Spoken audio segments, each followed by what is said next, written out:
రాజ్నాథ్ సింగ్ బహిరంగ సభను విజయవంతం చేయాలని Zaheerabad parliament BJP incharge Kamareddy MLA Katepalli Venkataramana Reddy పిలుపునిచ్చారు. బుధవారం సాయంత్రం బాన్స్వాడ పట్టణంలోని బీజేపీ పార్టీ కార్యాలయంలో ఏర్పాటు చేసిన విలేకరుల సమావేశంలో ఆయన మాట్లాడారు. ఈ సందర్భంగా బీబీ పాటిల్ హామీ మోదీ గ్యారంటీ నినాదంతో తయారు చేసిన కరపత్రాలను బీజేపీ అభ్యర్థి బీబీ పాటిల్, బీజేపీ కామారెడ్డి జిల్లా అధ్యక్షురాలు అరుణతార, జహీరాబాద్ పార్లమెంట్ కన్వీనర్ ఎండియాల లక్ష్మీనారాయణతో కలిసి ఆయన విడుదల చేశారు.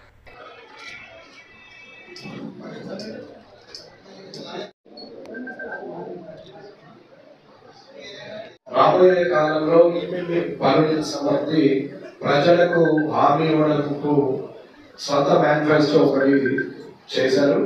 దాని పేరు బీబీ పాటిల్ గారి హామీ మోదీ గారి గ్యారంటీ అని చెప్పి ఈ 7 కాన్స్టిట్యున్సీలకు సంబంధించి రాబోయే 5 సంవత్సరాలు ఎలాంటి పనులు చేయగలుగుతాం, ఏమేమి చేస్తాం అనేది ఆయన ప్రజలకు ఇస్తున్నటువంటి ఈ మేనిఫెస్టో ఈ రోజు బీబీ పాటిల్ గారు విడుదల చేస్తున్నారు.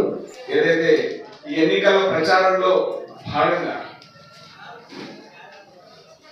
కేంద్ర రక్షణ శాఖ మంత్రి రాజ్నాథ్ సింగ్ గారు రేపు 12:30 గంటలకు వారపు సంతలో మరి జరిగేటువంటి బహిరంగ సభలో వారు పాల్గొని ప్రసంగిస్తారు.